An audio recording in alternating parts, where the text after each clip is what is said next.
अस्सलाम वालेकुम dear students, उम्मीद है आप सब ठीक होंगे। आज हम स्टार्ट करेंगे एक्सरसाइज 1.1 का क्वेश्चन नंबर 6। क्वेश्चन नंबर 6 है the equation ax square plus 5x equal to 3 has x equal to 1 as a solution. What is the other solution? यहाँ पे हमें इक्वेशन दिया गया है और हमें ये बताया गया है कि इसमें x की एक वैल्यू 1 है और दूसरी वैल्यू आप x की फाइंड करें। तो सॉल्यूशन में हम इस इक्वेशन को यहाँ पे दोबारा लिख लेते हैं ax square plus 5x equal to 3। अब हमें बताया गया है कि x की एक वैल्यू 1 है, तो यहाँ पे हम x की वैल्यू 1 पुट करते हैं। तो हम यहाँ पे लिखेंगे put x is equal to 1। तो जब 1 की वैल्यू हम इस इक्वेशन में पुट करेंगे तो ये इस तरह आ जाएगा a x स्क्वायर की जगह हम 1 पुट करेंगे, ऊपर स्क्वायर है प्लस 5 into 1 x की जगह 1 और इक्वल टू 3। तो इसको हम इस तरह भी लिख सकते हैं a 1 स्क्वायर से 1 आता है, 1 into 1 1 plus 5 1s are 5 equal to 3। अब हमने क्या करना है, a को जब 1 से मल्टीप्लाई करेंगे तो a आता है प्लस 5 इक्वल टू 3। अब यहाँ से हमने a की वैल्यू को फाइंड करना है, तो 5 को हम दूसरे साइड पे शिफ्ट करेंगे। तो जब 5 हम दूसरे साइड पे शिफ्ट करेंगे तो ये -5 बन जाएगा। तो इसको नेक्स्ट स्टेप में हम इस तरह लिखेंगे a इक्वल टू 3 - 5। तो a की वैल्यू हमारे पास आ गई 3 - 5 से -2 आता है। अब a की ये वैल्यू हम इस इक्वेशन में पुट करेंगे तो ये हमारे पास इस तरह आ जाएगा -2x स्क्वायर, a की जगह -2 मैंने पुट कर लिया, प्लस 5x इक्वल टू 3। अब इस 3 को हम इस साइड पे शिफ्ट करते हैं, तो जब 3 को इस साइड पे शिफ्ट करेंगे तो ये -3 बन जाएगा। तो इसको हम इस तरह लिखेंगे -2x square plus 5x -3 equal to यहाँ पे 0 रह जाएगा। अब यहाँ से हम -1 को कॉमन लेते हैं, तो जब -1 हम कॉमन लेंगे तो ये हमारे पास इस तरह आ जाएगा 2x स्क्वायर माइनस हम कॉमन ले चुके हैं तो ये 2x स्क्वायर बाकी रह गया, ये प्लस माइनस बन जाएगा 5x और ये माइनस प्लस बन जाएगा +3 इक्वल टू 0। अब नेक्स्ट स्टेप में हम इसको इस तरह भी लिख सकते हैं 2x square minus 5x plus 3 equal to 0।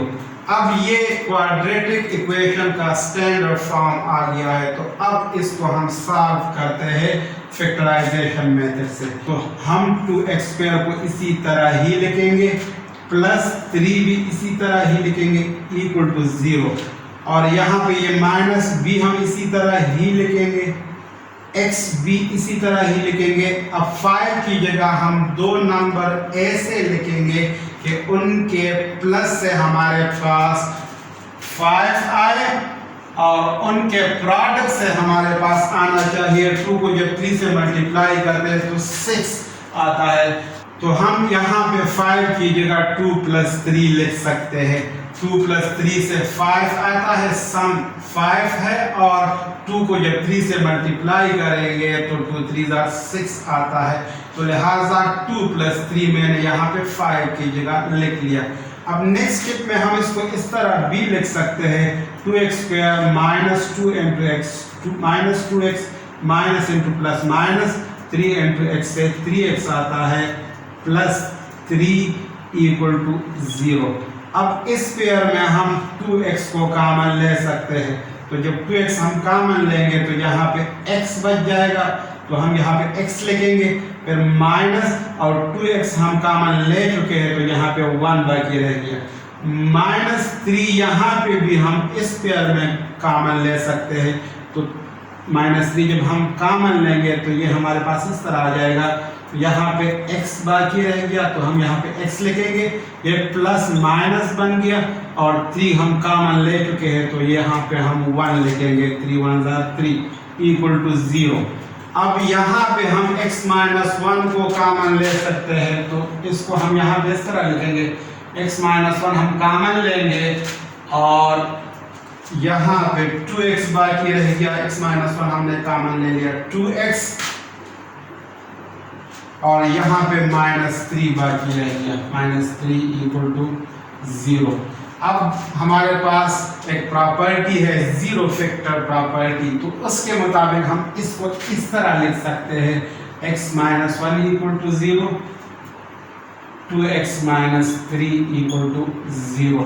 यहाँ पे हम लिखेंगे बाय जीरो फैक्टर प्रॉपर्टी।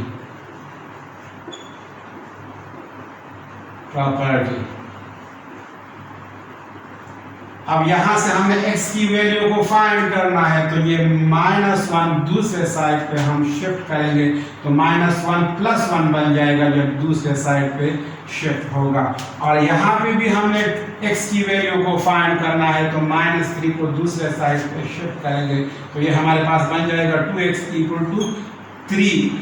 -3 जब इस साइड पे आ जाएगा तो +3 या सिंपली 3 हम इसको लिखेंगे। अब हमें x की वैल्यू को फाइंड करना है, तो ये 2 दूसरे साइड पे हम लेके जाएंगे, तो ये डिवाइड होगा, तो इसको हम इस तरह लिखेंगे 2x divided by 2 equal to 3/2। ये कैंसिल हो गए और x की वैल्यू हमारे पास आ गई 3/2। तो एक वैल्यू, एक सोल्यूशन इस इक्वेशन का हमारे पास है, x की एक वैल्यू 1 आ गई और दूसरी वैल्यू x की आ गई 3/2। तो यहाँ पे हमसे पूछ रहे हैं what is the other solution, तो यहाँ पे हम जवाब में लिखेंगे द अदर सोल्यूशन इज